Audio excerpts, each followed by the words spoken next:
ভাইয়ের হুমকিতে ঘর ছাড়া আর এক ভাই। ফলতার দেবীপুর বাসুদেবপুর এলাকার বাসিন্দা অরিত্র দাস, ডব্লিউবিসিএস অফিসার। বাড়িতে রয়েছেন বৃদ্ধা মা, স্ত্রী ও ছোট ভাই।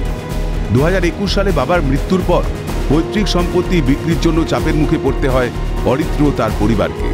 বিস্তৃত দাদা তথা তৃণমূল নেতা তরুণ রায়ের থেকে লাগাতার হুমকি মিলতে থাকে, যার জেরে বাধ্য হয়েই বাড়ি ছাড়তে হয় অরিত্রকে।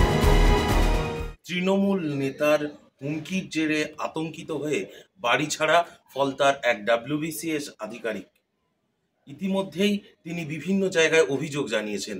তার অভিযোগ, বজবজের বাসিন্দা তার আত্মীয় তথা তৃণমূলের প্রভাবশালী নেতা তরুণ রায় একাধিকবার তাদের পৈতৃক সম্পত্তি বিক্রি করে দেওয়ার জন্য চাপ দিচ্ছিল। পাশাপাশি খাপ পঞ্চায়েত বসানোরও অভিযোগ উঠেছিল তাদের বিরুদ্ধে। পৈতৃক জমি আমি বিক্রি করব কি সেটা রাখবো আমার ব্যাপার, সেটার উপর তো তরুণ রায় দখলদারি করতে পারেন না যে বিক্রি করে দাও, টাকা দেবো। আমি আমার ঐতিহ্য জমি রাখতে প্রস্তুত, কিন্তু সেইটা করছি না বলে খাপ পঞ্চায়েত গঠন করে বিভিন্নভাবে রাজনৈতিক নেতাদের দিয়ে চাপ দেওয়ানো এবং পুলিশে গিয়ে অভিযোগ করা যাতে আমরা চাপে পড়ে যাই, এবং পুলিশের থানায় বলছে সালিশি সভা তরুণ রায়ের উপস্থিতিতে। আমি একজন রাজ্য সরকারের গ্রুপ এ গেজেটেড অফিসার, আমি তো রাজ্য সরকারেরই কর্মী, রাজ্য সরকারের প্রতিই আমার আনুগত্য।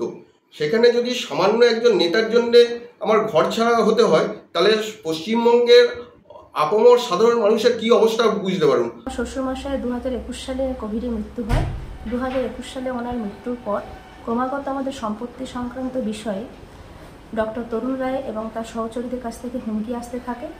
আমরা এবং আমাদের গোটা পরিবার আমরা আতঙ্কিত।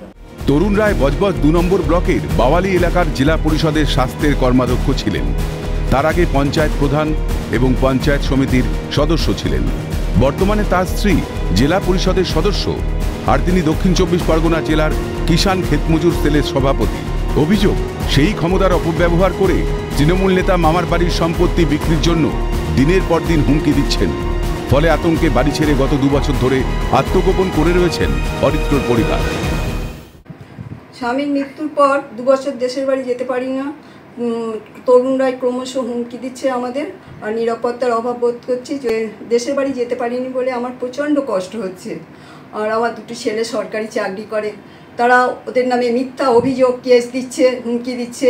আমার এইতে প্রচণ্ড ভয় হচ্ছে। বাবার মৃত্যুর পরে তরুণ রায়, আমার পিস্তত দাদা, জায়গা জমি নিয়ে ক্রমাগত আমাদেরকে হুমকি দেওয়া, আমাদের পাড়ায় যে গ্রামের লোক রয়েছে ওয়েল উইশার যারা আমাদের জায়গা জমি দেখাশোনা করে তাকে হুমকি দিচ্ছে, আমাদের বাড়িতে গিয়ে বাড়িতে তালা ঝুলিয়ে দেবে, বাড়ি দখল করে নেবে, এই হুমকিও দিয়ে এসেছে গ্রামের সকল মানুষের সামনে।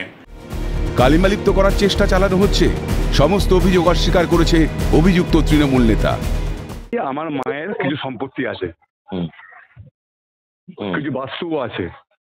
এরা দুজনে মিলে সেখানে তো ঢুকতে দিচ্ছেই না, উল্টে নানা ধরন ভাবে আমাদের হুমকি দেখাচ্ছে। এটা 1 নম্বর। আমি যেহেতু একটু রাজনৈতিক দলের সঙ্গে যুক্ত আছি, তাই মিথ্যা কথা বলে আমার চরিত্র বা আমাকে কালিমালিপ্ত করার একটা অপচেষ্টা করছে, একটা চক্রান্তের মধ্যে দিয়ে। যদিও পারিবারিক বিষয় বলে দায় এড়িয়েছে শাসক শিবির। বিষয়টা হচ্ছে ওদের পারিবারিক বিষয়। নির্বাচনের সময় বিজেপির ইন্ধনে রাজনৈতিক রণকৌশল কিনা আমার জানিয়ে তোপ দাগতে ছাড়েনি গেরুয়া শিবির। যেটা হবার সেটাই হচ্ছে। এই সরকারের কাছে এটাই তো পাওনা। তৃণমূলের যত সব গুন্ডা মস্তান অ্যান্টি সোশ্যাল এরাই তো এখন নেতা, তো এখন সে ভাইকেও ছাড়বে না। শাসক দলের নেতা হলেই কি যথেচ্ছাচার করা যায়, সেই প্রশ্নটাই উঠছে। পৈতৃক ভিটেতে ফিরতে এখন কবে তারা সেই সুরাহা পান, সেদিকেই তাকিয়ে রয়েছেন। দক্ষিণ 24 পরগনা থেকে সৈকত ঘোষ, ক্যালকাটা নিউজ।